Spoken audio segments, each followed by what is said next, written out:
On est arrivé à la 4e ligne d'en haut de la page, Tzadik Tet, Amud Bet, la 4e ligne d'en haut. Ba'a Mine, Rav Mordechai Merabba. Alors, Rav Mordechai a demandé la question suivante à Rabba. Amud Bereshut Rabim, Gavoa Asara, Ver Rachav Arba'a. Tu as un poteau qui est dressé, qui est dans le Reshut Rabim. La hauteur de ce poteau, c'est Asara Tfachim. La largeur, c'est 4 Tfachim. Donc, le poteau, c'est un statut de Reshut Yachid. Vezarak Venach Al-Gabav. Il a jeté un objet. Lui, le type, il est dans Reshut Rabim. Il jette un objet qui se pose en haut de ce poteau. Mahu. Il y a apparemment une question. On ne comprend pas la question parce que nous, ça devrait être évident qu'il a fait une transgression. Il a fait passer un objet de Reshut Rabim, Reshut Yachid. Mais la Gemara dit néanmoins une question. Mahu. Mi amrinan harei akira bi-issur, harei hanacha bi-issur. Est-ce qu'on dit en fin de compte, bon, Akira, il a soulevé un objet d'un endroit interdit, donc Reshut Rabim, et il a posé dans un endroit interdit, Reshut Yachid. Donc il a comment on dit en français, il a... Transgressé. Oui, He'evir Chefetz. Il a transféré un objet, tu vois? Heureusement que tu es là. Il a transféré un objet de Reshut Rabim. Alors, est-ce qu'on dit ça? Ou... au Dilma, peut-être, c'est intéressant en parenthèse, le mot Dilma, en hébreu, Dilma, c'est peut-être. Mais on retrouve le mot en français dilemme. Le dilemme, c'est une question. Un dilemme, on ne sait pas quoi faire. Mais il me semble que peut-être c'est lié à ce mot Dilma. C'est pas en hébreu, c'est en arabe. Oui, Nachon, tu as raison.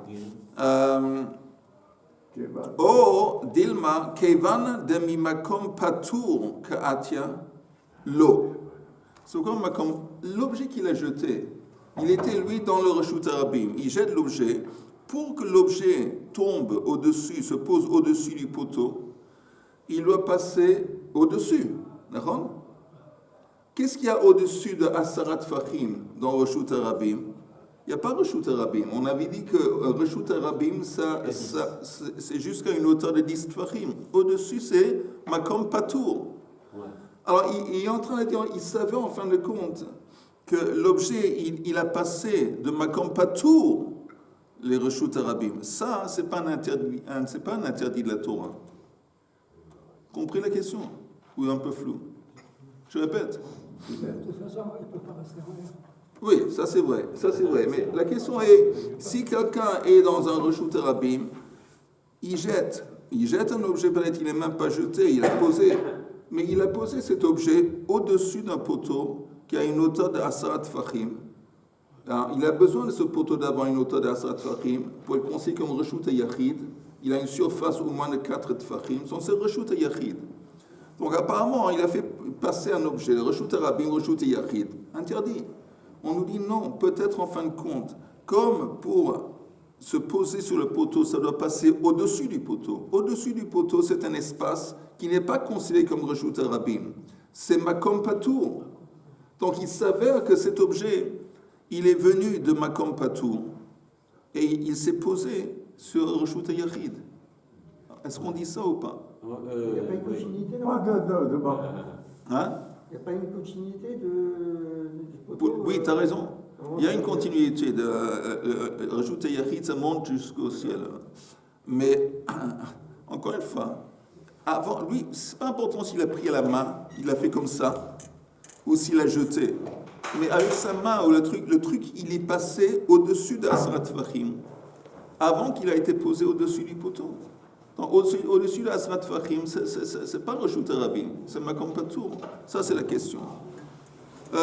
J'ai une question à vous demander. Est-ce que ça vaut la peine de prendre 2 minutes et d'expliquer encore une fois à Yoel, en dépit du fait qu'il est venu en retard, on lui dit, tu sais quoi, la prochaine fois, tu viens à l'heure, et voilà, c'est tout. Moi, je pense que oui, parce que si on est gentil avec Joël, il va nous apporter encore des croissants. Ah, ça c'est bien pensé. Moi, je croyais qu'il les a pas amenés, les croissants. C'est pas par intérêt, hein. Il les a pas amenés. Il n'y a pas de nom. Allez, on va dire ça maintenant, hoppa. J'ai une confiance Il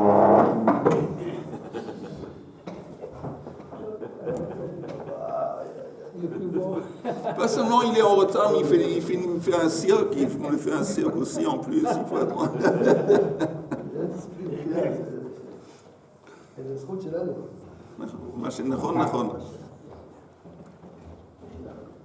Allez.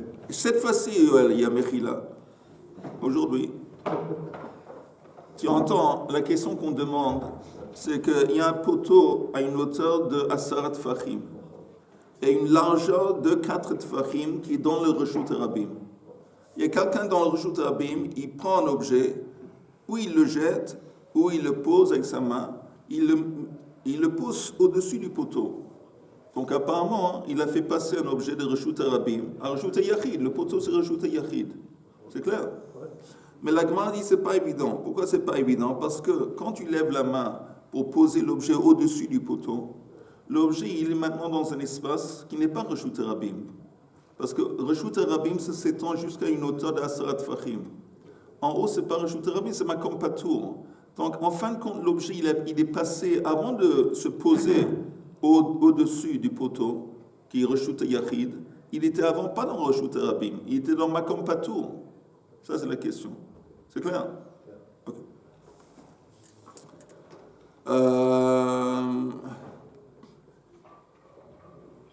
Amarle matnitin hi. Alors, on lui a répondu, c'est qui? Rav a répondu, c'est notre Mishnah. Ça veut dire quoi notre Mishnah? Notre Mishnah qui a dit que si un rocher à une hauteur d'Asarat Tfachim, une largeur, une surface de 4, tu poses un objet sur le rocher, tu as transgressé. Alors, la Mishnah dit que tu as transgressé. La Mishnah dit on considère que l'objet est passé de Reshut Rabim à Reshut Yachid. Donc il dit, regarde notre Mishnah, Matnitin hi.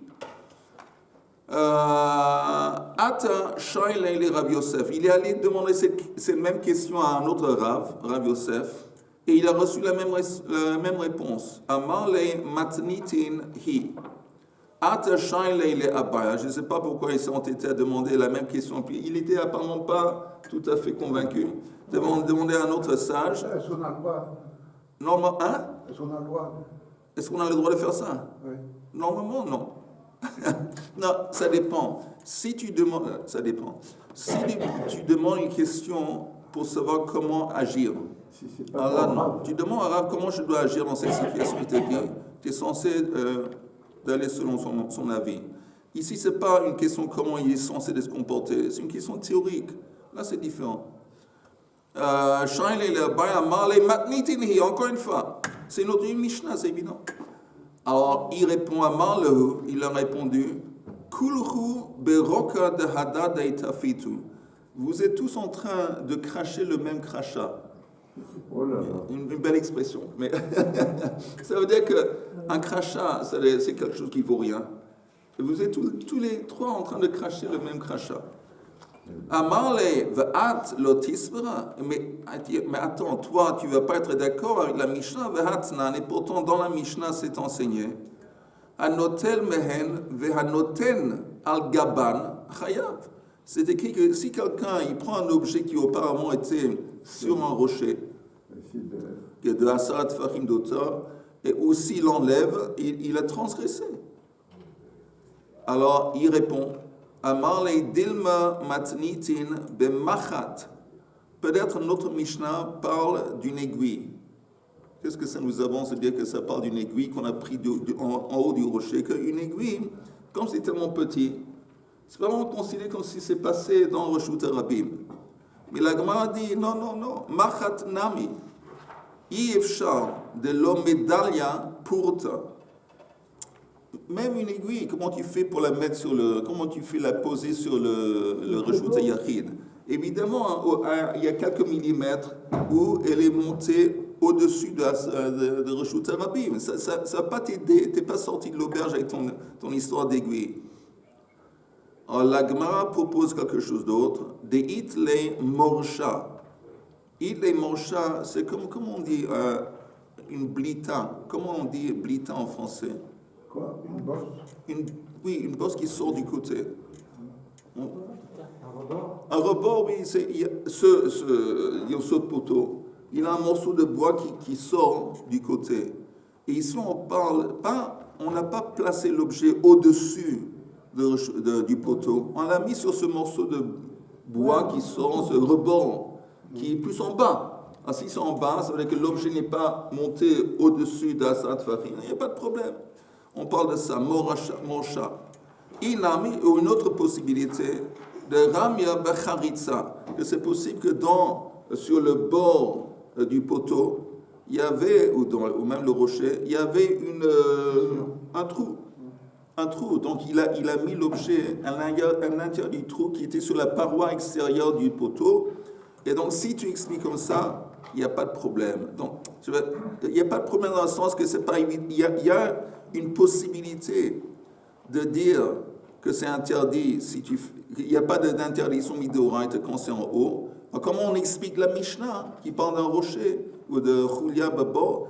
On parle de quelque chose qui a été attaché à la paroi extérieure de l'objet. C'est clair? C'est clair? Amar Rav Meisha Bai Rabbi Yochanan. Rabbi Yochanan demande. Pardon? Ces cas d'excroissance ou de trou, il dit que ça s'applique à ce qu'on a appris dans la Mishnah ou ça s'applique Dans les deux cas. Dans les deux cas. Ça, c'est l'explication de la Mishnah. Il dit, tu me dis la Mishnah, mais tu as mal compris la Mishnah, parce que la Mishnah, on parle de ce cas où C'est-à-dire, d'après lui, dans la Mishnah, s'il avait mis simplement un objet... En haut, c'est possible qu'il n'aurait pas transgressé les issots de Havara. Dans la Mishnah, un peu...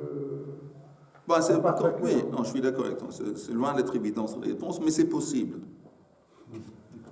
Amar Rav Meisha, Bae Rabbi Yochanan. Encore une fois, Rabbi Yochanan demande une question. Kotel bereshut Rabim, Gavoa Asara, ve'eino rachav arba. Il y a un mur qui est dans Reshut Rabim. Encore une fois, il a une hauteur de 10, mais cette fois-ci, la surface est moins que 4. Ve'eino rachav arba. Ça s'appelle aussi Makom Patur. C'est pas un Reshut Yachid, c'est pas Reshut Rabim, c'est même pas Carmélite, c'est Makom Patur. Makom Patur, il n'y a pas d'interdiction dans la Torah de faire passer un objet de Reshut Rabim ou Reshut Yachid à Makom Patur et vice-versa. Alors ça, c'est le mur dont on parle. Il a une épaisseur de moins que Arba. Ve'mukaf le Carmélite. Ve'asaol Reshut Yachid. Maintenant, ce mur, il entoure, c'est comme une clôture, il entoure, disons, une vallée. Il y a une vallée. La vallée, c'est pas Reshut Rabim, mais c'est un carmélite. Mais carmélite, une carmélite, ça doit être clôturé d'un mur, aussi, d'une clôture. C'est le mur, en fin de compte, qui donne le statut à cette vallée, à ces champs, de carmélite. Le moment qu'on a clôturé cet espace de vallée, de champ, avec ce mur, il devient carmélite. Maintenant, la question est, Umukaf le carmélite va assaor reshut yachid. En fin de compte, le mur a transporté ce champ ou ce truc en reshut yachid. Le moment qu'il est clôturé, c'est un reshut yachid. Oui, c'est plus un carmélite, c'est évident. C'est plus un carmélite, c'est devenu, à cause du mur, un reshut yachid. C'était un carmélite. Voilà. Et le Ce n'est pas un carmélite. C'était un carmélite. C'était au départ, mais ensuite le fait d'avoir fait le Clôturé, mur... ça devient un reshut yachid. Pourquoi c'était pas mis Reshut Rabim en champ? Parce que pour être un Reshut Rabim, tu as besoin d'un endroit qui est fréquenté par le Rabim. Et ce n'était pas le cas. C'est comme la mer, c'est comme le désert.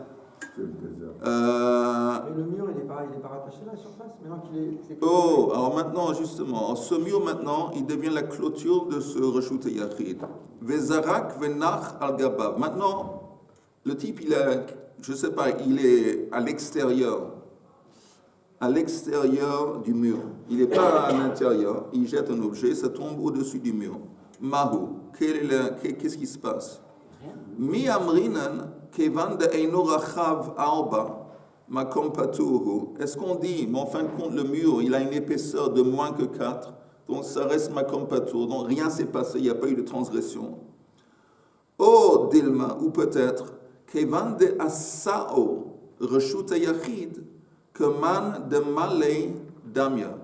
Ou est-ce qu'on dit que comme ce mur, ça a transformé l'espace à l'intérieur dans un reshut yachid, maintenant l'épaisseur de ce mur est considérée comme une extension de l'épaisseur du mur est considérée comme si ça faisait partie du sol, une extension de reshut yachid. Ça, c'est la question. C'est clair? Mais à l'extérieur, c'est carrément... Non, à l'extérieur, disons que pour faciliter la vie, c'est reshut rabim. Ça ne rien du tout, parce que... Non, apparemment, il y aura un problème. Il y a un issur de Rabbanan de faire passer de reshut de la carmélite à un reshut yachid, ou à un reshut rabim. Mais disons, c'est pas important. Disons, ou c'est un issur de Rabbanan ou issur de Oraita. Mais si tu dis que c'est makom patur, il y a ni ça ni ça. Il n'y a même pas un issur de Rabbanan. Tout le monde a compris la question? Ou je répète? Ce poteau, le poteau lui-même, il est makom patour. Pourquoi? En dépit du fait qu'il a une hauteur de 10 tfachim, comme il a une surface en haut, une épaisseur de moins que 4, alors c'est pas un reshut yachid. C'est quoi? C'est makom patour. Okay. Donc si tu jettes, tu es dans un reshut yachid, tu es dans un reshut rabim, tu jettes et ça tombe dessus, ça se pose au-dessus du poteau, rien ne s'est passé. Maintenant, si ce même poteau, on l'a utilisé pour clôturer. J'ai dit clôturer. Pour clôturer un champ. Clôturer un champ ou une vallée. Et cette clôture, ce mur a transformé le champ maintenant dorénavant en reshut yachid. Est-ce qu'on dit, si quelqu'un à l'extérieur du mur, il jette, ça tombe sur le mur, est-ce qu'on dit, bon, c'est makom patour, donc il n'y a rien? Ou est-ce qu'on dit non? Comme maintenant, on considère ce mur comme étant une extension du reshut yachid. Ça, c'est la question. On considère que l'épaisseur en haut du mur, c'est comme si c'était au sol, c'est une extension du reshut yachid, et donc, c'est une transgression. On peut transposer sur le bord. Ça veut quoi, un bord, un puits. Oui. Un puits. Dans la margelle extérieure. Et comment tu appelles ça margelle? Oui, ça s'appelle margelle. Bon. Le rebord. Oui, le rebord. Dépasse. Attends une seconde, juste une question indiscrète à te demander. Tu veux simplement nous compliquer la vie ou... Non, on était bien. On était bien avant, la vie était belle et on était bien. Il faut être logique avec l'ensemble. Si on peut transposer sur un bord, c'est pareil. Le bord, c'est-à-dire, j'ai un bord, je fais une margelle, je fais donc au-dessus du puits, je fais donc un rebord, un margelle, bon, un rebord, qui fait 4, qui fait au-delà de 4 sfarim. Qu'est-ce que ça devient? Ça devient yachid ou rabim? Il va délimiter l'extérieur. Non, j'ai compris. Tu as délimiter l'intérieur. Tu as un reshut yachid avec un rebord qui dépasse. À ce rebord, il y a 4 tfachim. Il me semble que ce serait considéré comme faisant partie du reshut yachid. En plus, c'est reshut yachid. Et bien, donc, on peut transposer pour le mur extérieur. Mais le mur, attends une seconde, le mur en question, il a une surface en haut de moins que 4 tfachim. Le moment qu'il y a une surface de moins que 4, c'est makom patour. Donc, ça, c'est la question que demande Rabbi Yochanan. Tu veux dire moins de 4 sur 4, c'est-à-dire parce que... Oui, moins que 4 sur 4. Parce que s'il fait la clôture, c'est sûr que c'est plus que 4. T'as raison.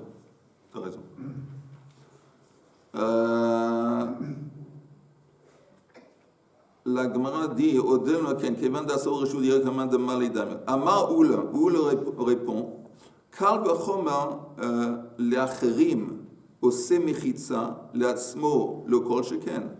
הוא le dit, écoute, il y a apparemment un raisonnement basé sur un קל וחומר.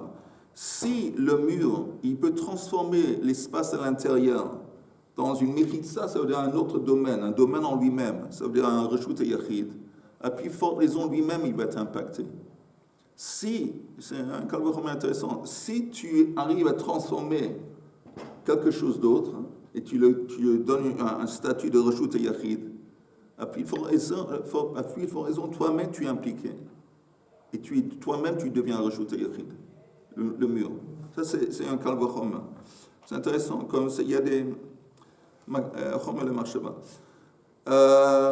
Répétez, j'ai pas très bien compris. Si le mur, il arrive à transformer le champ à l'intérieur dans un reshut yachid, donc il lui donne maintenant un statut de reshut yachid, il le transforme en reshut yachid, à plus forte raison lui-même, il va être impliqué, lui-même il devient reshut yachid. Quelle que soit sa taille. Quelle que soit sa taille. Ok. Non? Ah oui. Ah, même s'il est plus que 4... À plus forte raison, s'il est plus que 4, il n'y a pas de problème. Mais on parle de moins que 4. En dépit du fait qu'il est moins, il devient reshut. Et ça, c'est un kal vachomer de Houl. Le kol sheken. Itmar nami, ça a aussi été enseigné. Amar Rabbi Chia bar Ashi amar Rav. Vechen amar Rabbi Yitzchak amar Rabbi Yochanan. Kotel bereshut rabim gavoa asara. On a un mur, encore une fois, dans un reshut rabim. Il y a une hauteur de 10. Ve'eno rachav arba. Il est moins que 4 d'épaisseur. Ve'mukaf le carmélite. Il entoure un carmélite. Ve'asar reshut yachid. Azorek v'nachal gabav chayav. Et c'est écrit ici texto que dans ce scénario, quelqu'un à l'extérieur qui jette et ça tombe au-dessus du mur, il est chayav. Et la raison donnée ici, c'est comme Houl. L'acherim ose mechitza, l'atzmo lo kol sheken. Ok, ça c'est apparemment la réponse. Si lui, il arrive à changer le statut, ce qui est à l'intérieur, puis il faut raison, son statut lui-même, il va changer. Oui. La fois précédente, on n'avait pas dit qu'à l'extérieur, c'était reshut rabim. Non, mais j'ai dit, il y a deux possibilités. Oui, non, mais parce que quand on dit chayav, Oui. ça veut dire que c'est... Il y a un reshut rabim. Attends, apparemment, c'est reshut rabim. Bye, Rabbi Yochanan. Une autre question. Encore lui. Bo Tisha, on a un trou avec une profondeur de 9. Ve'akar mimeno chulia. Le type, il creuse dans le sol du trou, il enlève chulia, je ne sais pas, un morceau de terre. Il doit y avoir un mot en français pour un morceau de terre. Une motte. Très bien. Il prend une motte. Ve'hishlim alasra. Qu'est-ce qu'il a fait? Quand il a pris la motte, il a fait descendre le sol de un tefar. Après qu'il a pris la motte, c'est maintenant 10 tefachim. Est-ce qu'on dit que quand il fait sortir la motte, il s'avère qu'il a fait sortir de reshut yachid à reshut rabim? Ou on dit que non, parce qu'au moment qu'il a pris la motte, il n'y avait pas de profondeur de 10. Alors la Gemara demande, Mahu, quel est le statut, quel est l'alacha? Akirat chefetz vasiyat mechitza. Mechitza, encore une fois, littéralement ça veut dire une barrière, mais ici c'est pas le sens. Mechitza, ça veut dire un domaine, créer un domaine à un pas. Alors, enlever, quand il a soulevé le chefetz et créé la mechitza, ces deux choses se sont déroulées en même temps. Bahade hadade ka'atu ou michayev. Alors, si ça se passe en même temps, il s'avère qu'il est responsable. Au même moment qu'il a soulevé, c'est comme s'il a soulevé dans un reshut yachid, parce que maintenant il savait que le trou, il y a 10 tefachim. Alors si on considère que ces deux actes se déroulent en même temps, il est chayav. Olo mi chayav. Ou non, tu dis c'est un truc qui se déroule à 2 étapes. Première étape, il soulève un objet qui était dans un puits de 9 tefachim de profondeur. Et après, c'est devenu un Sarah. D'abord, il a soulevé, après, il a changé la mechitza, il a changé le statut. Ça, c'est la question. Tout le monde a compris la question? Oui. Ve'im timse lomar, kevan de lo have mechitza Sarah, meikara, lo michayev. Si tu me dis non, parce qu'au début, avant qu'il a soulevé la motte, elle n'avait pas une longueur, une profondeur de 10, donc il n'est pas chayav. Alors, bo asara, venatan letocha chulia, Vemiata, Mao. Alors je te donne une autre question. Quelle est l'autre question? On a maintenant l'inverse. On a un trou avec une profondeur de 10. Et on retire. Non, c'est facile l'inverse. On ajoute. Quand tu ajoutes, en ajoutant une motte de terre, tu as maintenant fait en sorte que le sol, la profondeur, au lieu d'être 10, elle est 9. Alors là, on demande, encore une fois, c'est un truc similaire, mais pas tout à fait.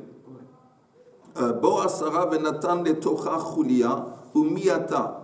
Mahu, hanachat chefetz vesiluk mechitza, bahade hadade kaatu.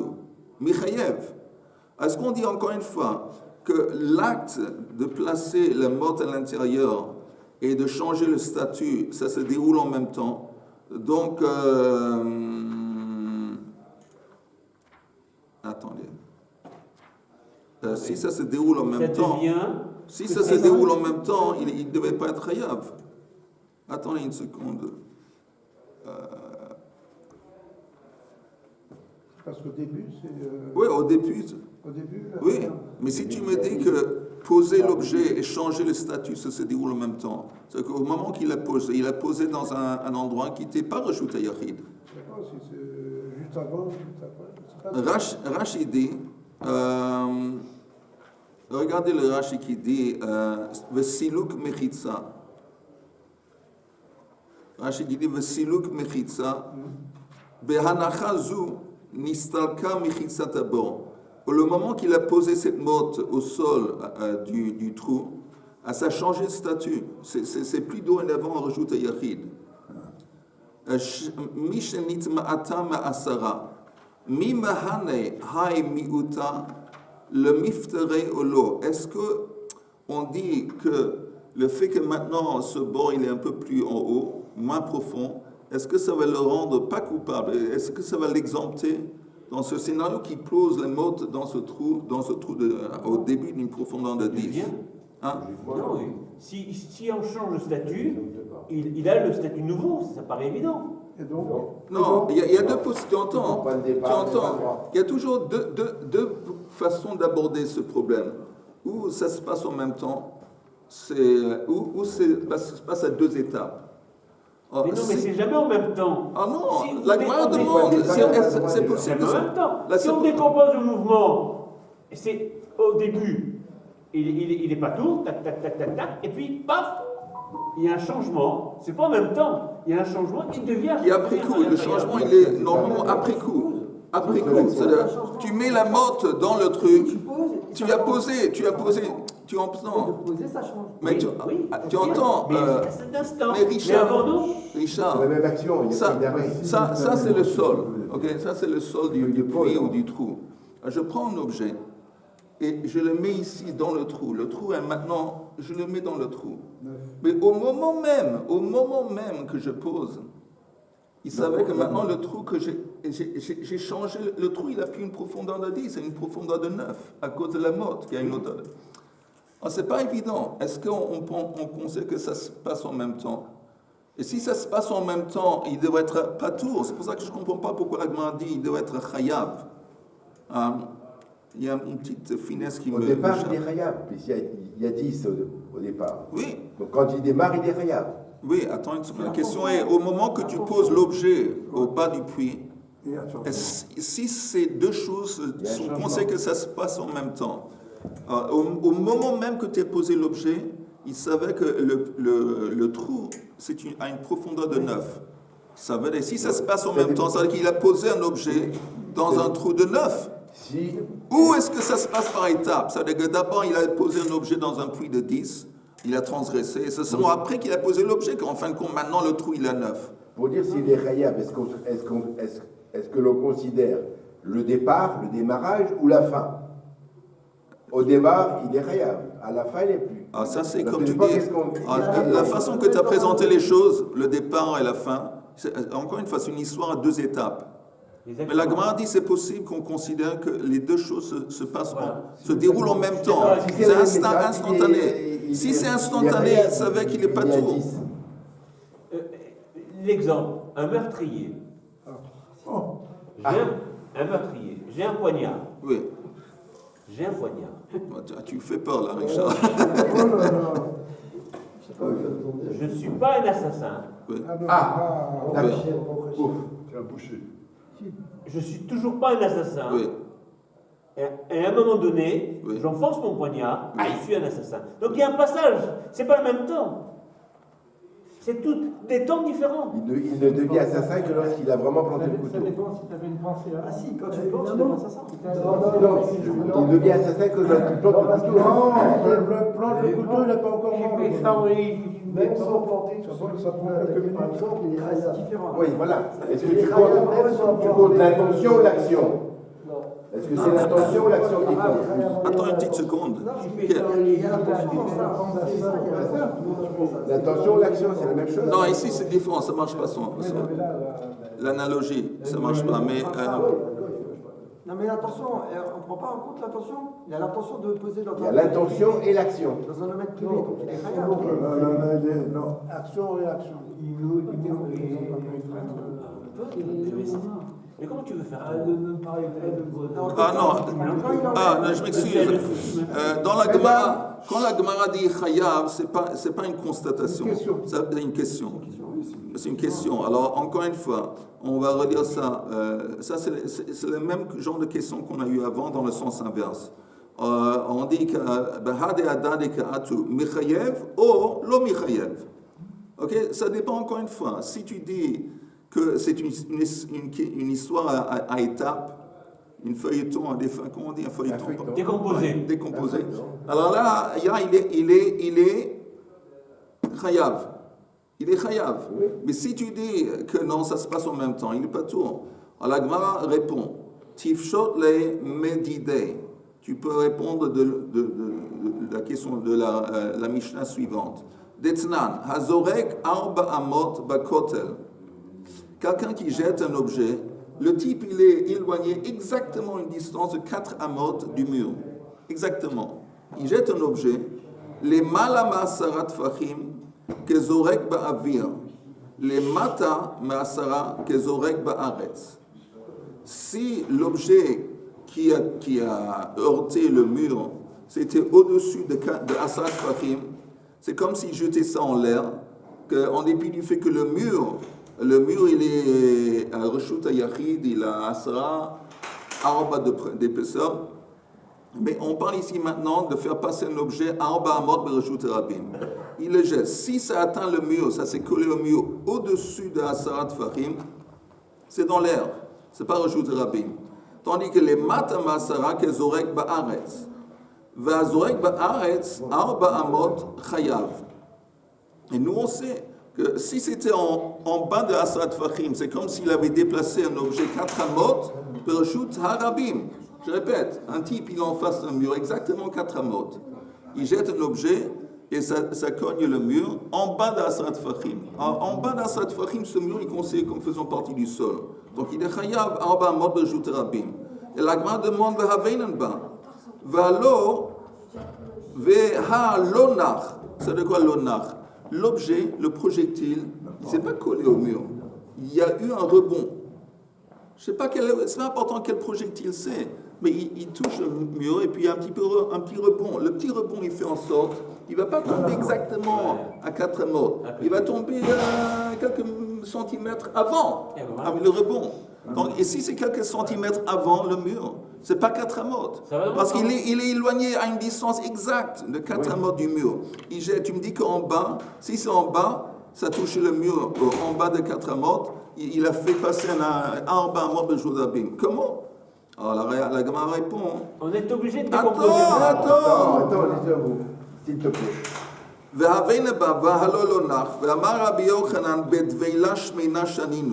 On parle d'une, comment on dit, pancake. Comment on dit pancake en français? Pancake, on parle d'un pancake. Alors, quelle est la beauté du pancake? Une crêpe. La beauté de la crêpe, c'est qu'il n'y a pas de rebond. Ça se colle à la paroi du mur. Et la Gemara dit, et pourquoi? Mais attends. Le pancake en question, quand il se colle à la paroi du mur, ce pancake, il a une épaisseur. Vous êtes d'accord? Il a une épaisseur.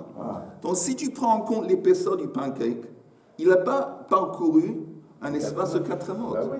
Il n'a pas parcouru un espace de 4 mots. Comment tu me dis que quand... On n'est pas sorti de l'auberge avec ton histoire de pancake. Tu jettes ça en dessous de 10 tfachim. Tu dis, c'est comme si ça atterrit sur le sol, il a déplacé 4 mots. Mais tu me dis que c'est exactement une distance de 4 mots. Le pancake, il a une épaisseur. L'épaisseur, ça veut dire que le pancake lui-même, il n'a pas parcouru 4 mots. Il est en dehors. Le mur lui-même, la paroi du mur, c'est 4 mots. Le pancake, il n'a pas encore parcouru 4 mots. Et la réponse est, apparemment, on va voir tout de suite la réponse, et là on finit. Hatem lo mevatele. C'est ça. Hatem lo mevatele. Hacha mevatele. Ça c'est la fin. Ça veut dire quoi? Ça veut dire, vous entendez, Oui. le pancake, la crêpe, il n'a pas décidé que dorénavant cette crêpe, elle fait partie du mur. Il n'a pas annulé la crêpe vis-à-vis du mur. Pas du tout. Donc le pancake, il conserve une identité à part. C'est une identité à part, ça ne fait pas partie du mur. Tandis que la motte de terre qu'on a posée au-dessus, en bas du trou, ça veut dire, lui, de son point de vue, cette motte de terre, voilà, il va la laisser en bas, il ne va pas la récupérer, il ne va pas la reprendre, c'est fini. Ça fait partie dorénavant. Donc il dit, tu peux pas, n'apporte pas cet exemple en tant que réponse à notre dilemme, à notre question. C'est deux choses à part. La crêpe qu'ils ont envoyée, qui s'est collée au truc, elle conserve une identité à part, elle n'a pas été annulée vis-à-vis du mur. Et donc peut-être il y a un problème, elle n'est pas vraiment... Comment tu peux dire qu'elle a franchi une distance de 4 mots? Mais tandis que le truc dans la terre, la motte qui a été posée en bas du puits, ça perd son identité et ça devient partie intrinsèque du puits, et donc la question reste. Et je m'excuse de vous laisser comme ça avant le Shabbat avec ces questions dures. J'espère que néanmoins vous allez pouvoir bien dormir la nuit, mais la question reste. Seigneur n'est pas resté sur Avec le couteau, madame.